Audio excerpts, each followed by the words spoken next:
Hi guys, welcome back to another episode of Harry Von Hoof Pigs. I'm mega excited to bring you this video today guys. So over the last few weeks I've had quite a few guys get in touch with me and ask me to comprise a reloading 101 type video, basically documenting all the considerations and processes I undertake to take a spent 6.5 Creedmoor cartridge and turn that back into a highly tailored rifle specific round that just squeeze that extra bit of accuracy from your barrel. So the granularity of this video is going to be to a high level guys. I'm going to explain what I do, why I do it, and the effect that it literally has downrange guys. And obviously I know the results of this video, so I'm mega excited to share it with you guys. But before we go into that, we do have to discuss and acknowledge the safety factor. Reloading is inherently dangerous guys, as we all know. You are placing an explosive substance into a container under pressure and then placing a projectile onto it, lads. So all the information you might glean from this video, you are personally taking responsibility for it should you take this home and utilise it in your own procedures guys. A lot of work's gone into this video guys, so please leave a like, leave a comment, because it helps the algorithms lads. And just enjoy it please, and just leave some comments, and as a community we can discuss and share ideas, because sharing's caring boys, and every day's a school day. So happy days, I'll get to it. So we've got our spent cartridge that we bought back from the range. It's dirty, it's carbon fouled, and before we can clean it we obviously need to deprime it. There's two options for decapping. Basically you've got your full length size that comes with a decapping pin, and then full length size is the brass, or alternatively you can have a universal deprimer tool which is a separate function, and I prefer to go for the universal decapper because it leaves my full length size and die nice and clean and doesn't get all the gunk and crap in there. So I prefer to do obviously decap on that. So obviously just run them all through lads.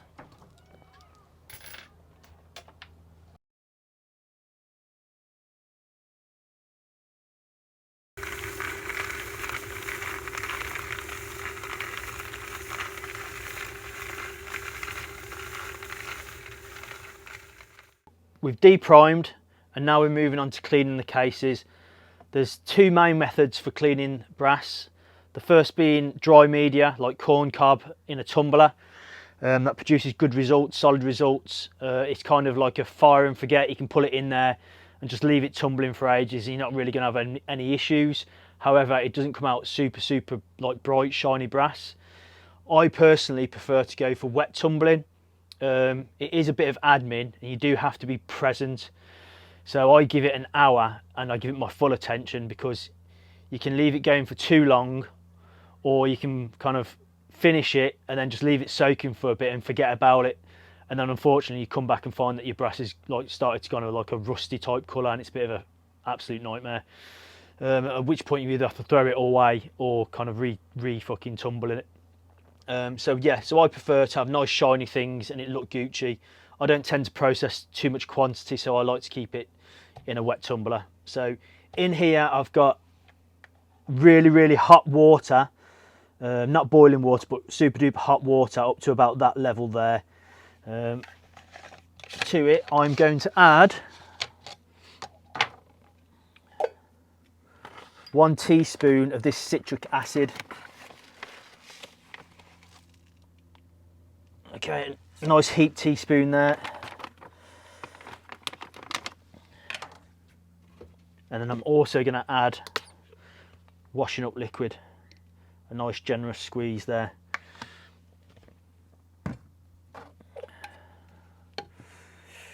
Then obviously add the brass.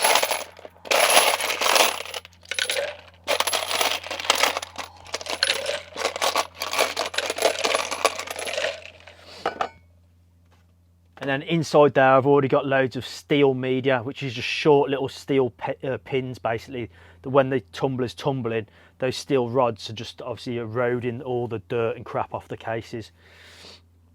So get that sealed back up, screw it down nice and tight. Give it a shake and then get it on the tumbler. And then I'll just tend to leave that going a good hour. After an hour, I'll kind of pour the water away, have a quick look at the brass. If I think it needs a little bit more working, I'll go through that same process again and then leave it going for another hour until I'm happy that it's super shiny. Upon completion, you have to go through a bit of a process where you separate the media from the brass. So you obviously carefully pour the water away, use a strong magnet and separate the pins from the brass. And then from there you have to, unfortunately, you do have to inspect the internal case next of the brass to make sure there's no pins lodged in there or pins that haven't fallen out. So it's a little bit of admin, but I personally think it's worth it for the result in terms of aesthetics. So it's whatever you fancy really.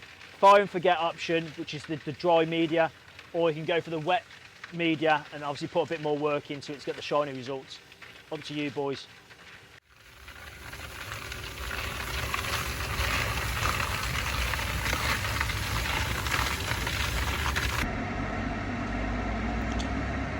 They are a thing of beauty, and for me the extra administration required to get into that is so worth it.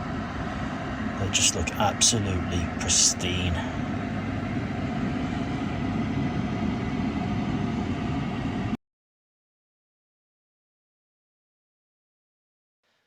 Okay lads, so far we have deprimed, we've cleaned and dried the brass. So now it's onto the magical unicorn. We're going to try and tailor our bespoke ammunition to fit our weapon system like a glove. Okay, so there's a few things we need to determine before we can start full sizing our brass and then seating our bullets. So the first one's going to be, what is our optimum overall case length to fit our rifle system? So in order to do that, first we must remove the bolt, strip it down, take off the firing pin and remove the extractor plunger. Then we can then just load and find our optimum point where the hammer just falls effortlessly into the rifle.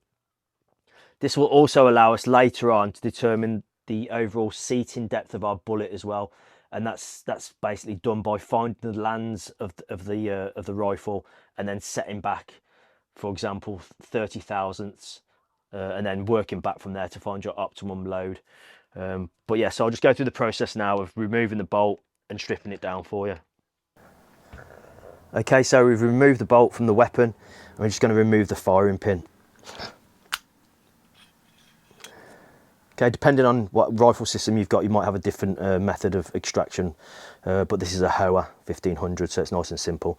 So I'm just going to set the firing pin aside, and now I'm going to put this in the vise and then just gently tap out the retaining pin that contains the extractor. Okay, with an appropriate sized hammer and the correct size drift pin, and ensuring that I've got it in the right orientation to remove the retaining pin from the right direction. Obviously these are all bolt specific, so you need to make sure that you're using the right method for the right extractor. But I'm just going to basically secure this in the vise here.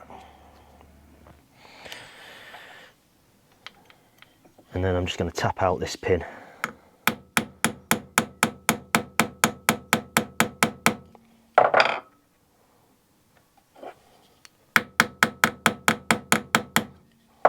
Trying to be switched on and catch the pin before it falls out and gets lost on the floor. So a few more taps. There we go. So there's the pin. And then obviously this is now under pressure from the spring, so again you want to make sure that you catch the extractor as it flies out. There we go. Okay, and there's the extractor and the spring. Job done, but make sure that you're using the correctly sized drift. Okay, so now you can see, obviously this is just the claw mechanism in there now. There's no retention from the spring, so there's going to be no additional pressure giving false measurements when we're trying to gauge the overall case length or the complete overall length of the cartridge. Okay, so now when we go back to the rifle, Obviously we've got the firing pin and the extractor removed. I'll just get it back in the rifle here. So now we're going to determine our optimum overall case length. Okay, so here we have a deprimed and cleaned cartridge, but it hasn't been full resized yet. So this is the overall length and width of the cartridge once it's been fired. So we need to determine that measurement now. So just zero it all out.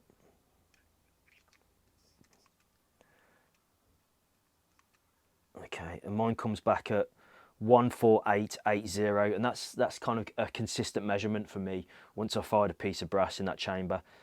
So this magazine's unloaded, and obviously you've seen the state of the weapon.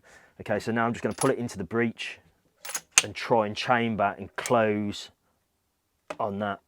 Okay, and it will go, but it's very, very tight, and it just doesn't really want to go down. So you can force it down, but it's a bit tight. Okay, so clearly that's not optimum. So I'm going to take this bit of brass and then basically in increments of 1,000 push that shoulder back in increments of 1,000 to try and determine the best overall case length. Okay guys, so I've been back and forth to the full sizing die a couple of times now, pushing this back 1,000th at a time, and hopefully this is going to be our optimum case length. So I'm getting a reading of 14850 there. So hopefully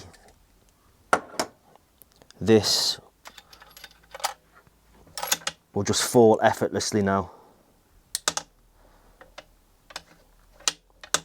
Yes, that's just falling under its own weight there, and there's absolutely zero kind of resistance as I unbolt it there.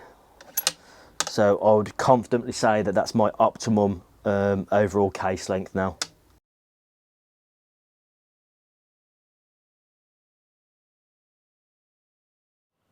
I'm going to demonstrate setting up a full length die using 223 because I've already set up my 6.5 and I don't particularly want to mess with that setting, but I'll show you basically how to insert this, set it up initially, and then fine tune it to get the desired amount of pushback on the neck of the brass.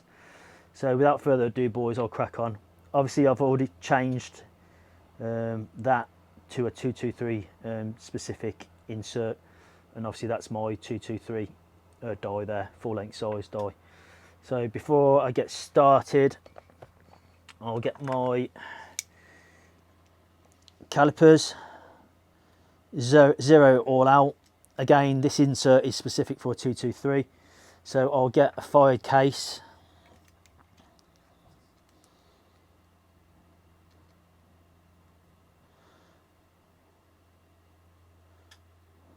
Measure that. It's coming out at 4165.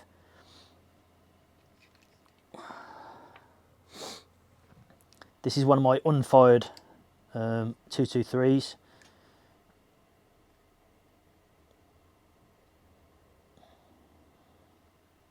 And that's coming out at 14130. So I've got 3,500 to push back. Okay, so we're looking for 3,500 to push back. So this is my die. I'm going to make sure I've got lots of threads available to me. I'm going to push the ram all the way up, and then I'm going to screw the die all the way down so that it touches the ram, and then I'm just going to add a little bit of a turn so I do get some sort of coming over effect, just a gentle one. I found personally with red-ins you don't need to over crank the cam over. If you do, it overcompensates and you get more than the desired amount. So I always start off very gently with a tiny little bit of cam over, and as you can see, when you do cam it over, the whole die lifts up. So it's important to when you're doing this process, just keep that upwards pressure on there and then just tighten it down slightly and then see where you're at. Okay, so this was 6.5. I need it to be 3.0. Okay, so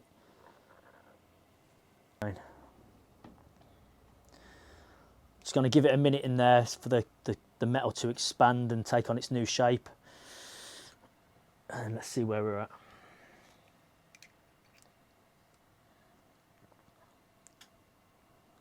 Okay, so we're getting close now. So we just need 0.5 So this is going to have to be very, very, very minor change. So sometimes you can see lettering on the die itself, so that's a good reference. So I'm just going to loosen it off a little bit, bring it through a tiny bit. Okay.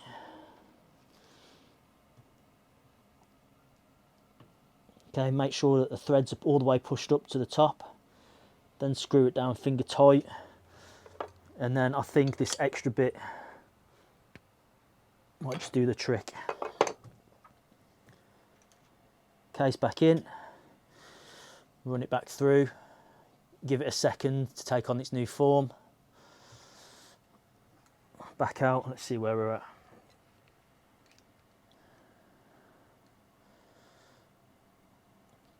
Spin it around to get concentric, and there we go, hoofing. 14130, so that's spot on. Okay, so I'm happy with that. So let's see if that is repeatable with this fresh piece of brass. Okay, so we're at 14165 there. Okay, tiniest little bit of lube. I'm going to run it through the die again, and hopefully it's spot on. Okay, so there's a lot of resistance there, obviously, because that was a fired case and it's taken on its new form now. So I'm just going to leave it in there for a second. Take it back out. Give it a slight little turn. Back through. And then let's see where we're at. So we was at 6.5. There we go. 14130. So we've proven now that it's repeatable.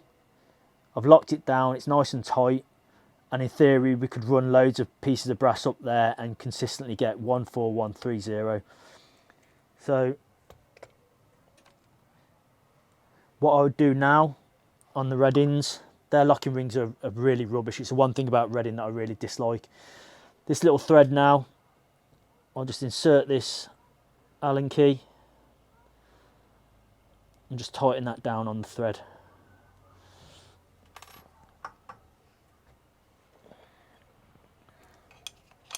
Make sure that's pinched down. Run another one through there just in case.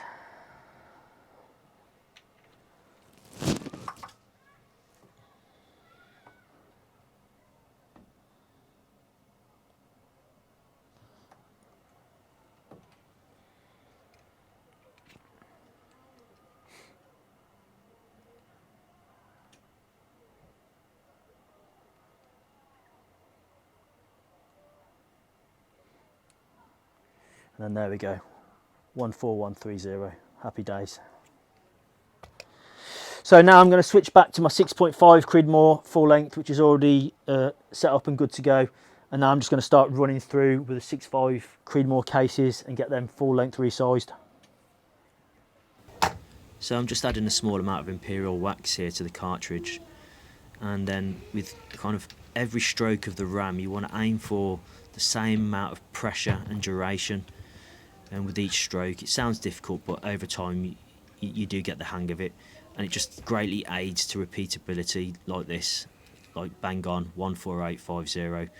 And obviously that's what you want, because if you put too much pressure or over cam it, you can overshoot your mark and then your threaders.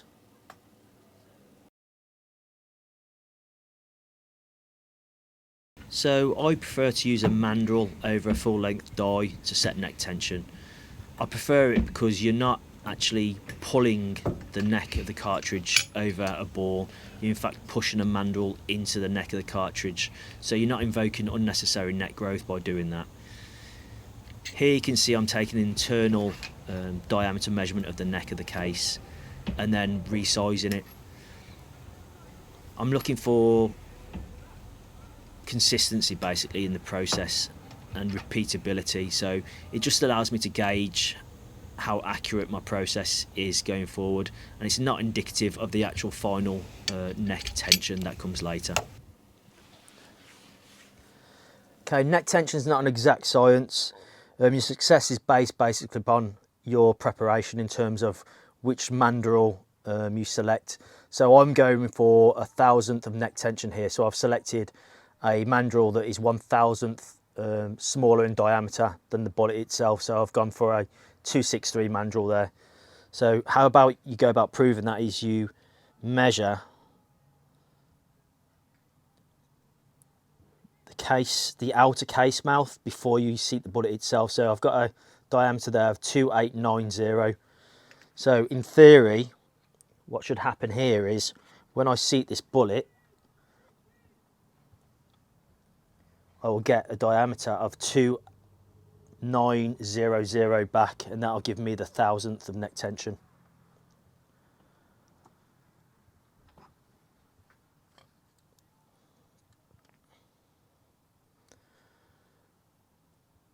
Okay, he's spot on. Let's try and get off the calipers.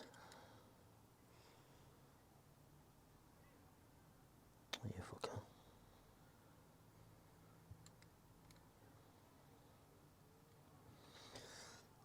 2900. So there you can see we've successfully applied the 1,000th of neck tension there.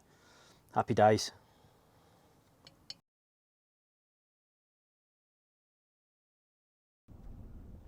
So we're back in sequence now, guys, and this is basically the meat and potatoes of the whole video, and how you find the unicorn of the perfect configured bullet for your rifle.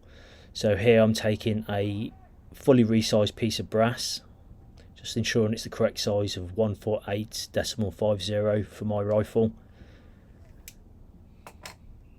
I'm checking that it's unprimed, and obviously it's got no powder inside there. All I'm going to do is place a bullet in it, ensure that the micrometer is fully unwound, and then just go about making an intentionally oversized bullet, and obviously you'll see the reason why in a minute. So first thing I'm going to do here is change out the insert in my calipers and switch to an O-drive insert. From here on out, I'm going to use base to O-drive measurements to kind of determine the length of the bullet, so to speak. I don't use complete overall length because it just there's too many variables in there. The tips are always slightly different, so I always use an O-drive measurement. And here you can see it is 218.80, which is significantly too long for a 6.5 Creedmoor round. And as you'll see here, it will just refuse to chamber because it's just too tight in there. So that's obviously a no-brainer. Nish nish. So back to the seating die, and I'm just going to wind off 3/1000ths. So effectively making the length of the bullet smaller. Each one of those little white marks on the micrometer as well, lads, it sounds silly, but that's 1/1000ths. So going to put the bullet back in the rifle now and see how it chambers. And as you can see there, it's still incredibly tight. That's proper jamming into the lands there. That's obviously not what we want. We want it to just kiss, just feel it kiss on the lands. So from here on out, lads, it's a case of just back and forth to the seating die, taking off 3/1000ths at a time. And then with every stroke of the ram, lads, try and be consistent on the pressure and the stroke of the ram, because consistency, lads, breeds results. Don't overcam it, just get that kind of same consistent feel each time.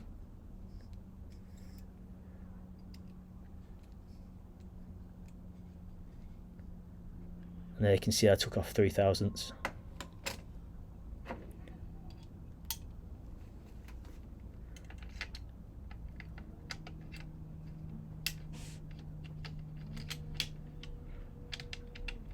So again, you see there's quite a bit of force required there to put the bolt down, and again, that's not what we're after. That's not the whole point of this exercise. We want it to just kiss the lands and kind of fall effortlessly with gravity. So again, it's just back and forth now, lads. Simple game, taking 0.003 off at a time and just trial and error.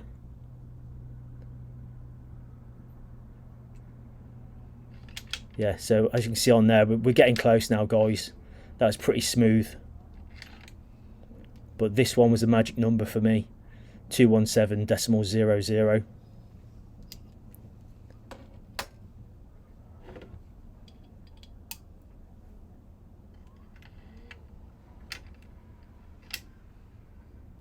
And that's just central, lads, isn't it? That's butter, that is. So that's ideal. I would confidently say that that's 1,000th off the lands based on the previous measurements and how that's falling. So I'm very happy with that. That's exactly what we want.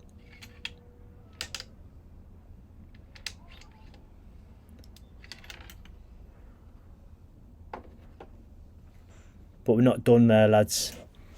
So now we've got our measurement to the kiss of the lands, but then we've got to come back 30 thousandths. That's 30 thousandths to ensure we've got sufficient headspace and clearance of the lands, so we're not just shooting straight into the lands. So that's a bit of a safety aspect. So 217 minus 30 thousandths is 214.00. Happy days.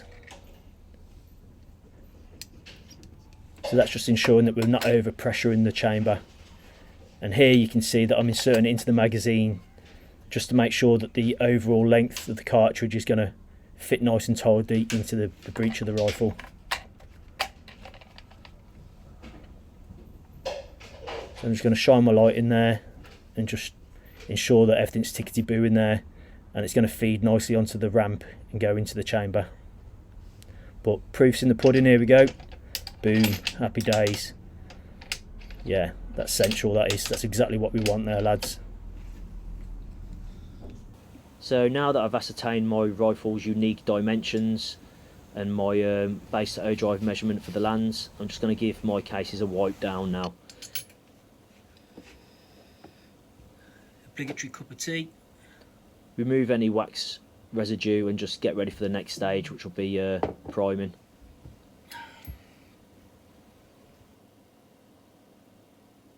The thing I love about the Reading T7 is it's just its functionality. It's just got everything there on one piece of equipment, and it does it all really well. It comes with two tubes basically, one for large primers, one for small primers, and functionally it's just very easy to use. Nice and quick, nice and simple. And using the calipers, it consistently returns measurements of 0.002, which is perfectly adequate, nice and tidy. It's my kind of favourite bit of Americana, to be fair. I just love the cast green colour of that piece of equipment, and I just love my Reading equipment on the whole, to be fair. It's just so accurate, so consistent, and again, it's just a piece of American history, isn't it, really? So powder, okay, so I'm using an older powder dispenser here, an RCBS, and it's a good piece of kit, solid piece of kit, but I elect to use a trickler. So for example, if I was going to throw a charge of 41.8 grains, I would purposely enter 41.7 into the RCBS and then manually trickle that last grain. I found this to invoke greater accuracy in terms of consistency. Obviously, good practice when throwing the powder is to make sure that you are proving that each cartridge is empty and you're not double charging each case. So use a light or something as you're doing that.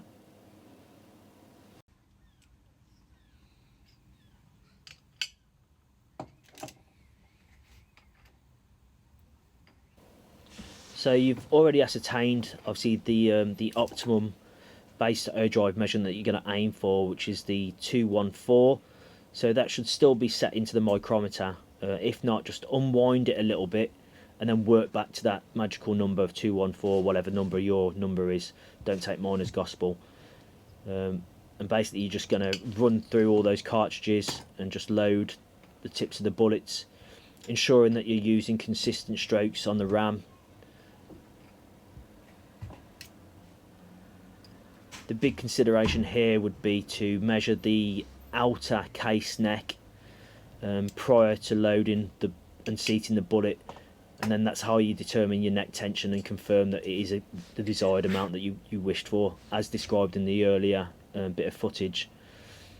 But yeah, consistency here, lads, is the key.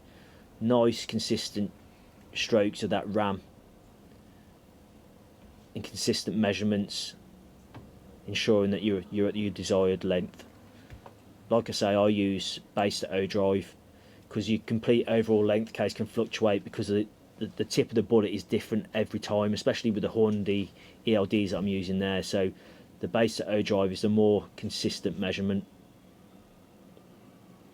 Once I'm happy with the overall length of the bullets and the base to O drive measurements, I'm just going to mark the bullets here, because on this particular occasion I was doing a ladder test, so I just mark them all down, record it all in my book, and then put them in my nice Gucci Frog Pro wallet here, ready for the range.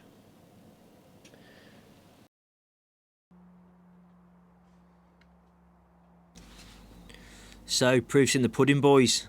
So on a cold winter's day here in the UK, I managed to get down to the range. The performance across the board from these loads was fantastic, and it was an absolute pleasure to get out. They were very consistent, very deliberate and very repeatable, so it just came that warm fuzzy feeling that it was going to be a good day, and let me just concentrate on the basics of building my position and concentrating on my breathing. So this was part of a 4-round group, and that was on a cold bore, so I wasn't really too worried about the first one, and just hunkered down and concentrated on my point of aim and just breathing and shot release. Consistency throughout the day had been very predictable, so I was kind of confident that this was going to be a tight group.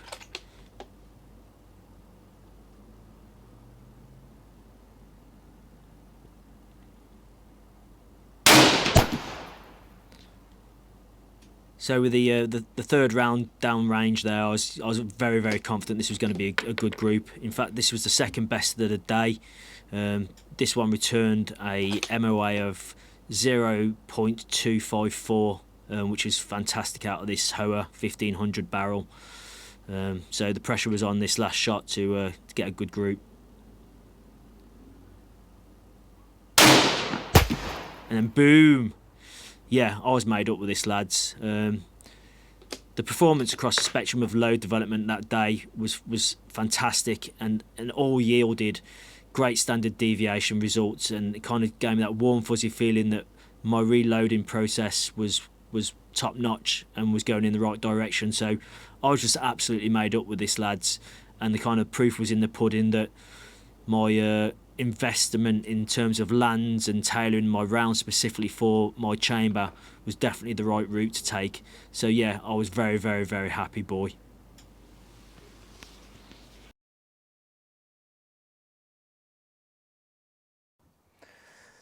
There you have it, guys. Proof's in the pudding. I hope you've enjoyed the video. I've enjoyed making it for you, and I'm personally under no doubt whatsoever that the process of ascertaining the lands for that rifle and making bespoke ammunition has yielded massive results there. That rifle was 0.5 MOA at best back in the day when I was shooting factory Hornady LED, and now using the tailored rounds to get that to like 0.25 on an MOA is just absolutely redonkulous for a Hoa 1500 barrel. It's just incredible, guys. I'm not a particularly special shooter. However, that process and diligence in getting those landmarks of that chamber is, for me, that was a sweet spot, boys. I hope you've enjoyed the video. If you could like and subscribe, lads, and leave a comment, that would be wonderful, because it just helps the algorithms with YouTube and hopefully gets this video to more and more people. I hope you've enjoyed it, lads. I hope you have a bit of banter back and forth and exchange some ideas and what works for you and what works for me, because sharing's caring, boys, and we're just one big community. So take it easy, stay safe and enjoy your shooting.